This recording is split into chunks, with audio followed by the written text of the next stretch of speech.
Thank you. My name is Rob Schupbach. For most of my life, I've been a very grateful user of Nebraska's outdoor recreation facilities that have been installed by the Nebraska Game and Parks Commission. Among those facilities have been Nebraska's 37 Class A cold water trout streams. They're located mostly in western Nebraska. In the summer of 2010, I was greatly encouraged when I learned of the possibility of 10 miles of Blue Ribbon Trout Stream becoming available to the public. It was called the Snake River Ranch. It was under lease to the Snake River Sportsman's Club. They had a limited membership of 100 members, and the 10 miles was closed to the public. The Kime family was desirous of selling the tract of land, the 3,000 acres, and the Snake River Sportsman's Club didn't have the funding at that time to be able to handle the cost that of the purchase. Both the Kime family and the Snake River Sportsman's Society or Club went to Game and Parks Commission and described their problem. And they asked the Game and Parks Commission if the Game and Parks Commission would be interested in becoming a partner in half of the Snake River purchase. This would avail half of the Snake River to the public. Game and Parks responded very positively, held a public meeting in, I believe, September, in the late summer of the year. Deb Fischer came to the meeting and testified that she was adamantly against Game and Parks being involved in the Snake River purchase. The situation moved forward.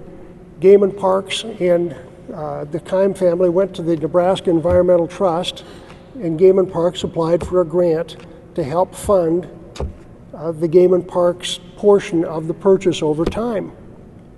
The grant moved along through the grant process, and in January of 2011, Deb Fischer introduced LB 229 in the Nebraska legislature. It was a bill that would have taken $7 million a year, half of the Environmental Trust grant money, away from the Environmental Trust for 11 years. It would have gutted the Environmental Trust, and I felt that taking half of their budget away from them for 10 years was an attempt to permanently kill the Nebraska Environmental Trust.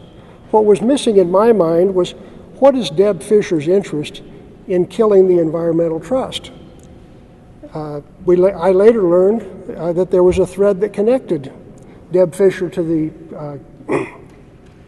the Snake River Falls. It was a lawsuit that she and her husband filed for adverse possession against the Kime family in 1995. Most interestingly, after talking to one of the attorneys that defended the Snake River Falls Fishing Club, I was informed that the lawsuit was so frivolous that at the end of the 5-day trial, the judge decided against the Fischers from the bench. He didn't even deliberate. He simply dismissed the lawsuit. Unfortunately for the Kime family, at the ripe old age of 83, they got stuck with a $40,000 law bill to defend a frivolous adverse possession lawsuit against them and the Snake River Falls Fishing Club. I think that speaks very bluntly about Deb Fischer's character and her ability to use her office to introduce LB 229 to simply say to the Environmental Trust Board, if I can't have the land that I want in the Snake River, nobody can. I think it's very self-dealing. On the other hand, we have a candidate that's running against Deb Fischer, Bob Kerrey, who for all of his adult life, from the middle 60s forward, has dedicated his life to selflessly promoting Nebraska. He's a decorated war veteran.